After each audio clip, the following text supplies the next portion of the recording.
Good day, my name is Ballito from the North Coast Korea. So today we are here at Dynamic Watch and Clock Repairs. We're going to be speaking with Charles Moodley. He's one of the oldest watchmakers in this country, and he's 85 years old. So today we're just here to meet him and get to know more about him and his business.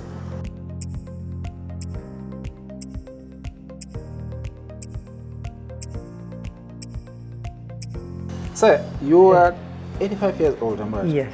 And you have been fixing watches since you were what, 12? I actually started, experimenting with my father's pocket watch. Wow.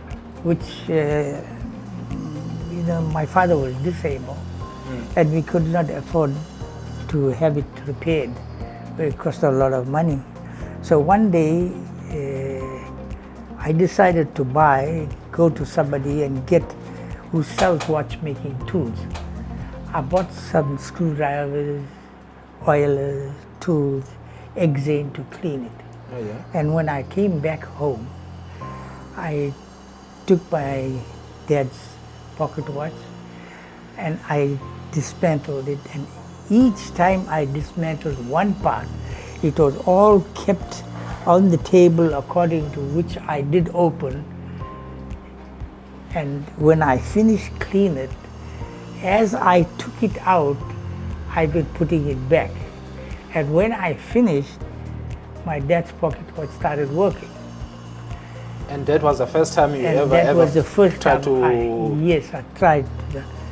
And then my dad, told all our neighbors, because my neighbors used to come during lunch hours, all our farmers used to come lunch hours to my dad. And my dad used to read the Tamil Bible, and he used to read and tell, that's how they used to come, and he used to tell them that I fixed his watch. So they all used to bring the clocks and the watches, and I used to do it, it was very exciting for me. So I did it for them free of charge. I never charged them.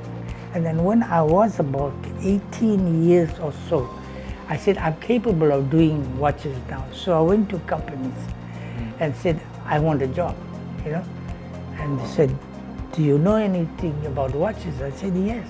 And clocks, yes. I said, okay, we'll try you with one.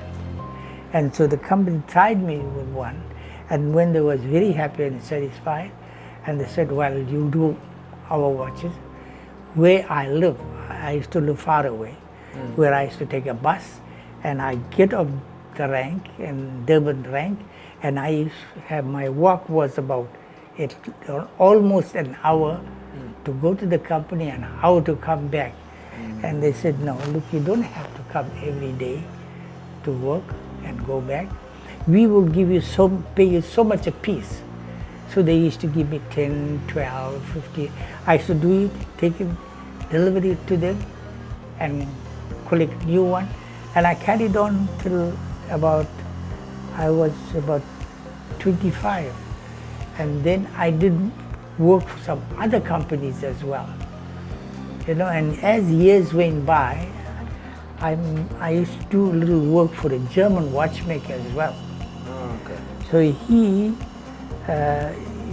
took a local liking with me.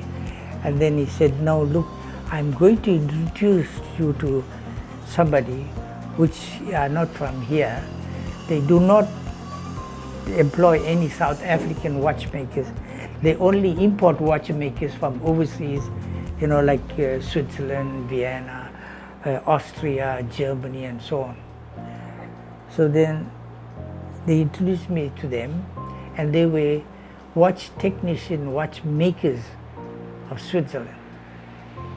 And so I started work for them as a trial watchmaker.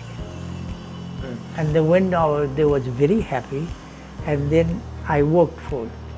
And when I started to work for them, and while at work they've been training me. Okay. And then as they trained me, and then they showed me how to make certain parts and so on, how to use the lathe, how to work on it. And that is how I carried on up till this day. Wow. I'm a watchmaker. Wow, interesting story.